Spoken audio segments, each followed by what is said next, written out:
اب ہم آپ کو ادریس علیہ السلام کے بارے میں بتاتے ہیں۔ ایک حدیث میں ہے کہ آدم اور شیس علیہ السلام کے بعد ادریس علیہ السلام پہلے نبی ہیں۔ ایک دوسری حدیث میں ہے کہ ادریس علیہ السلام پہلے نبی ہیں جنہوں نے قلم کے ذریعے لکھا اور لوگوں کو کتابت سکھائی۔ حافظ ابن کثیر نے ان کا حلیہ کچھ یوں بیان کیا ہے: پورا قد و قامت، خوبصورت، خوب رو، گھنی داڑھی، عمدہ اوصاف کے مالک، چوڑے کندھے، مضبوط ہڈیاں، دبلے پتلے، سرمگی چمکدار آنکھیں، گفتگو باوقار، خاموشی پسند، سنجیدہ اور متین، چلتے ہوئے نظر نیچی، انتہائی فکر و خوض کے عادی، غصے کے وقت سخت غضبناک، باتیں کرنے میں شہادت کی انگلی سے بار بار اشارہ کرنے کے عادی۔ ادریس علیہ السلام شیس علیہ السلام کی شریعت پر عمل پیرا رہے۔ چونکہ ادریس علیہ السلام رسول بھی تھے، اس لیے اللہ کی طرف سے مستقل ان پر شریعت نازل ہوئی، جس کی تشریح و تفسیر کر کے لوگوں کو احکام الہی سے آگاہ فرماتے۔ ادریس علیہ السلام نے جب دیکھا کہ مفسدین ایمان والوں پر ظلم و زیادتی کر رہے ہیں، ان کا فساد بڑھتا جا رہا ہے اور سمجھانے کے باوجود یہ لوگ باز نہیں آ رہے، تو انہوں نے اپنے پیروکاروں کو جہاد کا حکم دیا۔ ادریس علیہ السلام پہلے شخص ہیں جنہوں نے اللہ کے راستے میں جہاد کیا، غنیمتیں حاصل کی اور دشمنوں کو قیدی بنایا، لیکن غنیمتیں اور قیدی ان کے لیے حلال نہیں تھے۔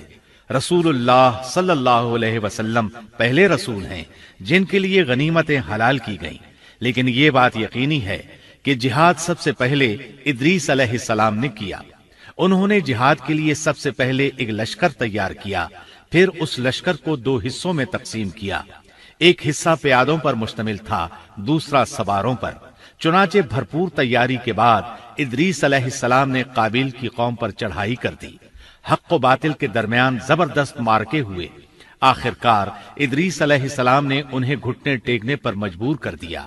ان کا بہت سا مال و اسباب لوٹ لیا اور لوگوں کو قیدی بنا لیا۔ اللہ تعالیٰ نے ان تمام باتوں کا ذکر نہیں فرمایا، بلکہ اللہ نے ان کی سیرت کے بارے میں اپنی کتاب قرآن مجید میں اشارتاً ذکر فرمایا ہے۔ مثلا سورہ مریم آیات 56 اور 57 میں ارشاد ہوتا ہے: اور اس کتاب میں ادریس کا بھی ذکر کر، وہ بھی نیک کردار نبی تھے، ہم نے انہیں بلند مقام پر اٹھایا۔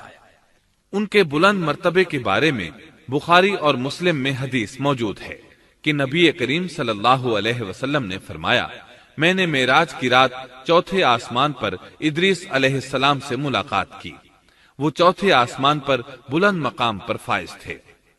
ابن جریر نے ایک روایت بیان کی ہے، وہ روایت اس بات کی وضاحت کرتی ہے کہ اللہ تعالیٰ کے ارشاد سے کیا مراد ہے، اس کا کیا مفہوم ہے۔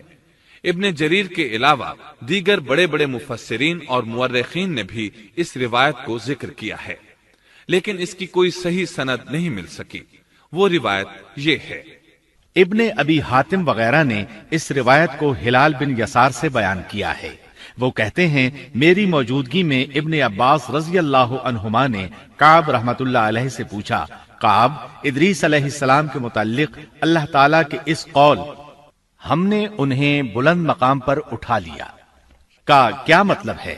تو کعب رحمت اللہ علیہ نے جواب دیا: اللہ تعالیٰ نے ادریس علیہ السلام پر ایک مرتبہ یہ وحی نازل فرمائی: اے ادریس، تمام اہل دنیا جس قدر روزانہ نیک عمل کریں گے، ان سب کے برابر میں تجھے ہر دن اجر دوں گا۔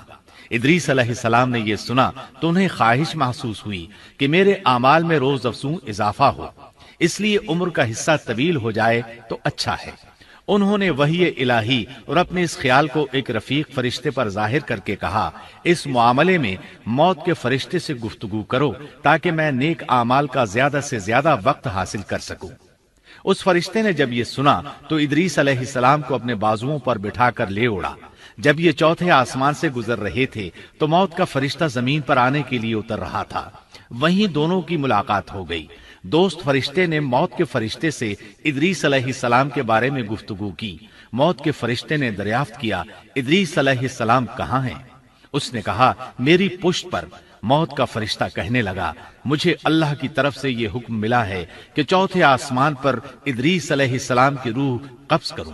اس لیے میں سخت حیرت میں تھا کہ یہ کیسے ممکن ہے، ادریس علیہ السلام تو زمین پر ہیں۔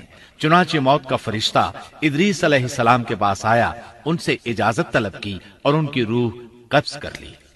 انبیاء کو یہ امتیاز حاصل ہے کہ فرشتہ ان کی اجازت کے بغیر ان کی روح قبض نہیں کر سکتا، اور رسول اللہ صلی اللہ علیہ وسلم کو تو یہ اختیار دیا گیا کہ آپ دنیا میں مزید رہنا پسند کریں تو رہ سکتے ہیں، یا پھر رفیق اعلیٰ کی رفاقت کو پسند کر لیں۔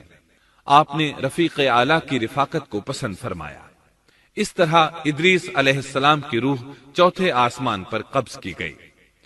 انہیں بھی عیسیٰ علیہ السلام کی طرح آسمان پر اٹھایا گیا۔ فرق یہ ہے کہ عیسیٰ علیہ السلام کی روح قبض نہیں کی گئی۔